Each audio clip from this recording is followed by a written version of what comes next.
Hey everyone, welcome. Dominic here with Smart Catholics Mastermind, and very excited today to be joined by Leah Jacobson. Welcome, Leah. How are you? I'm good. I'm good. Thank you so much for having me on here, Dominic. This is fun. No, it's going to be a great conversation. As I said before, I just finished your book this morning on holistic feminism, and it's going to be it's a conversation I'm very passionate about, obviously as you are, and I'm hugely grateful for you putting it out there. So, first, Smart Catholics Mastermind is a series to meet the minds and hearts of Catholic creators. They devote their time and talent to mastering their vocation so that you can live a fuller life faster. Help us out. Press like and subscribe to this channel. Today, we're joined by Leah Jacobson. She's a speaker, founder, and author of the new book, Wholistic Feminism. Leah, before we dive into this book and the inspiration for it and so on, first, I like to start with a story. Was there a moment where you began to realize you couldn't stay who you were? You had to do something different, maybe be somebody different. What is that story? Oh gosh. Okay. I think there are so many stories like this along the For route, sure. of your whole life arc. You have these moments where you're like, you don't even realize that maybe you've changed, you've become someone new. There's one that always kind of sticks out as being a purposeful moment where I made that sort of decision for myself that there was something different that had to happen. And I would say that that was actually my freshman year of college. I showed up at the University of Minnesota Duluth way back in early 2000s as a freshman. And when I got there, the Newman Center was not very active. There really wasn't a Catholic ministry program. And so uh, for that first semester, I kind of did the typical college freshman thing. I just went out and partied and just kind of didn't really pay a lot of attention to my faith. I went to Mass on Sunday, but that was about it. And by the time second semester hit, I was just really feeling that like dryness, that emptiness of, I'm just not living the best life I could be living. I'm not living for what God created me for, I think, is what was happening. And it was a decision at that point of I can either sit back and, complain that there isn't a ministry program here, or I can just take it over. And so that's actually what happened. By the time I was a sophomore at UMD, I had completely taken over the ministry program. Much to the elderly priest's, delight. He didn't have to do anything anymore. He had this young girl doing it. And then by the time I graduated the following year, I graduated pretty quickly in 3 years. This was that moment of like extreme boldness of like, am I really doing this with my life? Like, is this really what I'm doing? I was newly engaged and I approached the bishop of our diocese and I just said, hey, will you let us just move into the Newman house after we get married? And, 20 years old, 21 years old. And he should never have said yes, but he did. He said yes, and he took a risk on us. And so my husband Josh and I, fresh 22-year-old newlyweds, moved into the campus ministry house at the University of Minnesota Duluth. And we spent the first 3 years of our marriage just like full on ministry. And so I think that that was just a real defining moment for me of, Mhm. am I going to just complain and sit back and, say, no, do it for me and be upset? Or am I just going to be like, okay, get over it, do it, just do it. So That's that sums up, brilliant. kind of just sums up who I am and my personality. When I see something that really bothers me, Mhm. if I determine that it's something that I have the gifts to change, Mhm. I try to do something. I'm kind of Mhm. action oriented, I guess. No, that's awesome. And it's what I enjoyed about the book was how it's got all these little stories in it of you actually meeting with people and actually chatting with people and then kind of being burned by some other people and then really, bristling and then wrestling with those reactions and your own reactions. So, okay, so why this book? Why now? Holistic Feminism, Healing the Identity Crisis Caused by the Women's Movement. Yeah, this book actually got started about 10 years ago. It's been a Um, long process to like get it done and get it out there. And I think it was just all God's timing because this was the moment. This was the moment he meant for it to be released. It really mhm, began as I was writing my master's thesis in 2012. I'm a board certified lactation consultant with my master's in women's health and wellness. And I attended a secular university and I was in all the health classes, with secular professors and standard women's health jargon. And I began to really just realize that there's a lot of common ground for women, like just the experience of our female bodies mhm, creates space and common ground. And the more divided and the more divisive we keep seeing our country become, and the more political women's health has become, the less able we are to connect with each other as sisters. And so I really felt like it was time for us to just put this proposition, this invitational sort of language back out there of, you know what, like I can look past your position on whatever and just focus on the fact that we're both breastfeeding our babies side by side on the bench right now at the park. Like we Right. share something. Like there is a Mhm. bond, there is a sisterhood that is sorely needed right now in our world. We need that peace Mhm. to be restored. Beautiful. The common humanity. I loved how you uh, so okay, I mean it's like you regrounded a lot of this discussion and a lot of this book in basic biology, not sort of an idealized dream of what things could be. It was like, let's get back to what actually is. And so who did you write the book for then? Who's the ideal reader, the one that actually has ended up Yeah. resonating most with it? Well, okay, as I started writing the book, I thought I was writing this book to young women. I thought I was writing it to the, that like college age kind of early 20 to 30-year-old woman. Hmm. That's who I thought I was writing to. And then my editor was reading it. And she's like, no, you're writing to a postmenopausal woman. And I was like, what? Wait, And she, really? Okay. yes, but that's who she is. She was a postmenopausal woman. And she said, this is a book I would read and I would talk with my daughters about it. And so I took that as good Wow. feedback because I was like, okay, that wasn't the audience I was aiming for. But I have found that I've gotten a lot of letters and I've gotten a lot of emails from women who have deep regrets. They lived through, the sexual revolution of the 70s, and, chose career over family in the 80s. And then by the 90s, we're starting to feel kind of disenchanted with the whole experience. And now here they are in Hmm. 2020 and 21, and they're feeling really regretful. And Hmm. they're wanting this message to reach their daughters and their granddaughters. And Hmm. so that population of women has been a surprise for me because I thought that this is something that I wish somebody would have been talking about when I was an older high schooler or a young college student. Right. Just that I think the language is really needed right now for young women Hmm. about identity and Right. longing for a life of fulfillment. I think we need to give permission through language to young women to just acknowledge that their body has biological and physical needs and that that's not bad. It's not Mm. bad to want to live in your female body, and it's not bad to protect the space and the female experience. Mhm. Why did you pick the word holistic? What is that? How are you using that? Because then And why pairing is it it with feminism is just spelled wrong? Everybody, why is it no. spelled Well, wrong? it's certainly not wrong. Well, okay. So I've got a bit more of that interest in. I don't know if you what's the word holism or I don't know the Mhm, holistic lifestyle and so on. mhm, I think it's an absolutely apt uh, title, especially for today. Is the return of or the renewed interest in like organic living and well, and I'm preaching to the choir here. So why did you pick that name for this book? it was actually a really hard decision to find the name of the name is much bigger than the book. The name for me signifies a movement of the women's movement and really where feminism as the women's movement should be going, where it Mhm. kind of went wrong. And as I look at the history of the feminist movement, I think the greatest harm that it has done to women is that it has encouraged a fragmentation of our identities, that we're Mm. either mother or employee, or that we're either student or, you know, whatever. It's been a very broken view of a person. It's not Mhm. integrated. And so Right. to me, what the women's movement needs to do, what it needs to give women back is an identity that's whole. Mhm. Um, and unfortunately, we see the feminist movement pushing more for this kind of intersectionality, this idea of all of your different identities intersecting to create a unique person, which I think is an Mhm. attempt at this same idea of holism. But Mhm. really, what it is to be whole is to be fully every part of your unique identity, Mhm. being aware of it and being able to live it out and in such a way that your unique, sainthood, sanctity just comes bursting forward. It's that Sure. it's that idea of the person fully on fire for life. Hmm.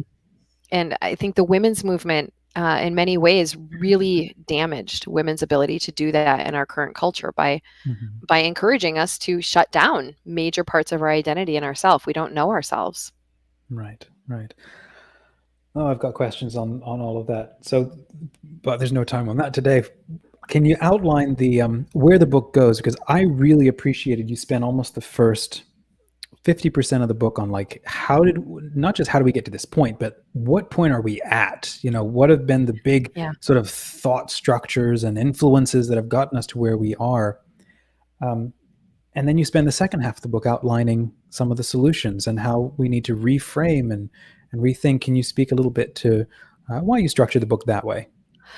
Well, okay. So I'm a big believer in understanding your strengths and strength finder and charismatic gifts and all those different things. And right at the top of my gift list always is context. Like I always Mm, want to understand how yes. did we get here? What is this mess that we're in? And so I think I spent the first part of my professional, kind of career Hmm. um, in women's healthcare trying to understand how did this become the norm? How did this Right. become what we accept now? And so I spent a lot of time reading backwards through, textbooks and all sorts of different publications just to understand the context of where we're at. And so I Hmm. think it's important if we're going to change something to understand how we got here, Hmm. because there's been flaws in every major wave of feminism. There have been correct gains that have been made that are really just and merciful and Hmm. helpful for society, but there's also major flaws, and I think it's important for us not to go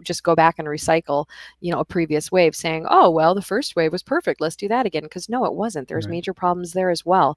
um, but mostly, if I what I kind of just clumped together as the overall theme of Hmm. feminism from day one, the women's movement, has been that women have been united around a status of victim. That we've looked at, or we've tried to propel ourselves forward by first painting ourselves as victims. Hmm. And I think that in order for us to really become truly equal, to create that true equality that every woman, really desires, I think, with men, is to not start from that premise that we're Hmm. victims. Is to say, we are just as worthy, we are just as equal, to men in all ways, and these are our unique gifts that we bring to the world. To Hmm. just start from a point of strength. This is what Hmm. we're uniquely gifted with. Hmm. um, I think that makes a huge change. That shifts the entire conversation when you Right. start talking about equality and rights. Hmm. I loved the one chapter where you started outlining here's what a vision of the future could look like. You know, if we were to actually embrace the unique, uh, the charisms and the needs of not just women's biology, but how they like to approach and deal with topics that are so different and so needed to kind of to counterbalance the way that we guys just knuckle down and grind away at stuff. And I feel like every time um, as you point out, what we men are good at in many circumstances, and then we often go overboard, is we like to control stuff and organize stuff, Mhm. and that's kind of what you need to do on a frontier. And there are some Yep. women who are also really good at that, and that's their gift. And then there are others who aren't and who don't appreciate that, and who want to carve out their own either a home or their own community or their own genius for relationship. And it's just allowing that freedom and not the stereotypes. It felt like listening to a TED talk, you know, and it just made me so excited. Honestly, I finished the book and I said right before this call, I got so mad at all the problems and so excited about, I've got a little girl and I'm excited to pass this on to her. And I'm just thinking, I want a book like this for guys because we're at as a deep a pit as anybody else, and there's not this kind of guidance. So I'm personally just thank you for having written this, and I hope that so many benefit from it. What's been the reaction to the book so far? I think so far it's hitting a lot of the, like-minded. It's hitting the choir, which is Uh-huh. totally fine because I think the choir sometimes needs to have the same sheet music. It's helpful if There you we're go. singing the same song. So I'm totally fine giving the choir the sheet music because that's a really big part of the battle right now that we're in culturally. Mhm. It's a battle for language. It's a Mhm. battle of identity, of groups and classes and all these, Mhm. kind of how we, you know, categorize people. And so to help Mhm. women have a shared identity just as female is incredibly important in our culture right now. As simple Yeah. and as silly as that sounds, that's the battle we're in right now, is for our words and for our Mhm. experiences. Um, so I think for the most part, it's been a pretty soft reception. It hasn't had a Mhm. lot of negative blowback yet, although I would expect that at some point it will, because it's Mhm. challenging the culture where we're at right now. The culture, Right. like I said, there's very little, um, you know, certainty of, things have become very subjective, Mhm. much more relative than they ever have been before when it comes to terms and words. And so I Mhm. expect at some point, if it does catch any attention or press, there will be definitely pushback on gender ideology, on just experiences as women, and whether or not we have a right to claim that space. Mhm. That's the battle where it's going. Right. I'm curious, given how confused and difficult things are, um, I guess with the culture at large, and I use that word loosely because as you really get close to it, it starts to break down and not mean much. But Hmm.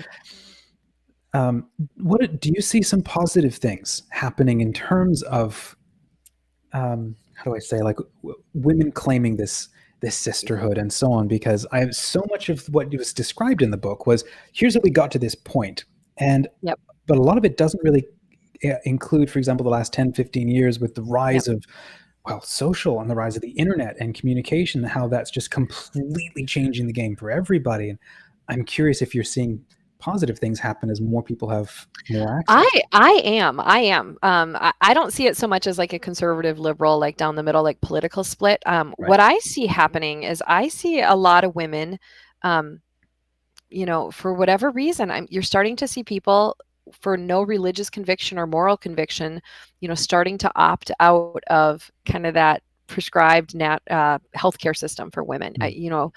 I think it's a positive indicator that we've got documentaries coming out. Ricky Lake's documentary is out right now, The Business of Birth Control, totally Okay. secular. It was a follow up from her documentary about 10 years ago, The Business of Being Born.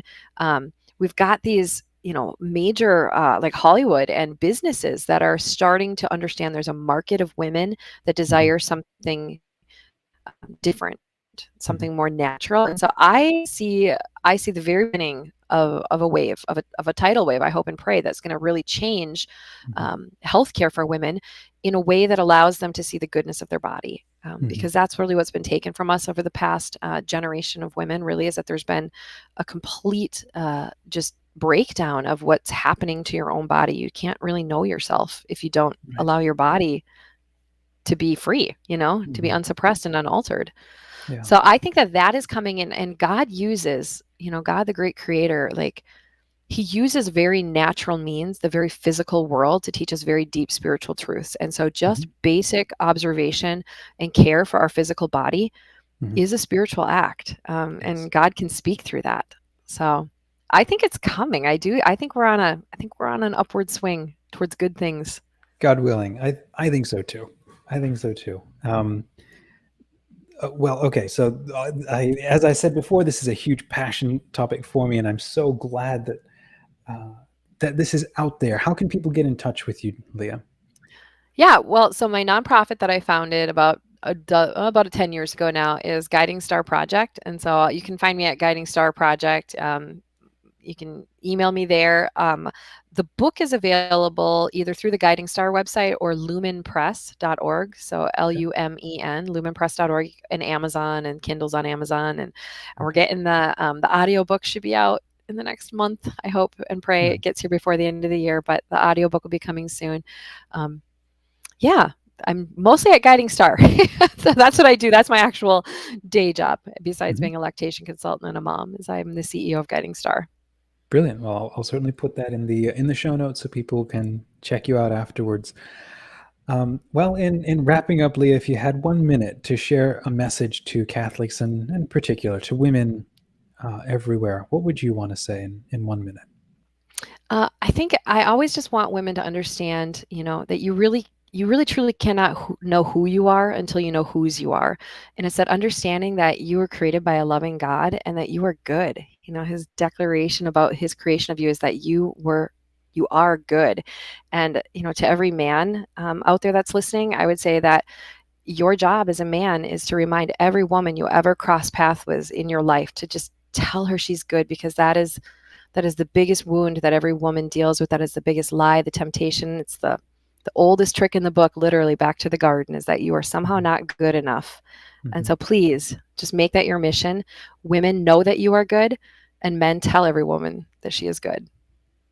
That's beautiful. Thank you, Leah. Thanks for coming on with us today. Thanks for having me. And for those who are catching this, this was an episode of Smart Catholics Mastermind. If you enjoyed it, please share it with your one friend that you think would really like to see it, and then come and regroup with us in the free Catholic community on smartcatholics.com. We're free of trolls and ads and toxicity. We support the Holy Father, Pope Francis, and the Church, and we're committed to a culture of kindness and learning. Does that sound like you? Well, then come and join us. Thanks again, and God bless everyone.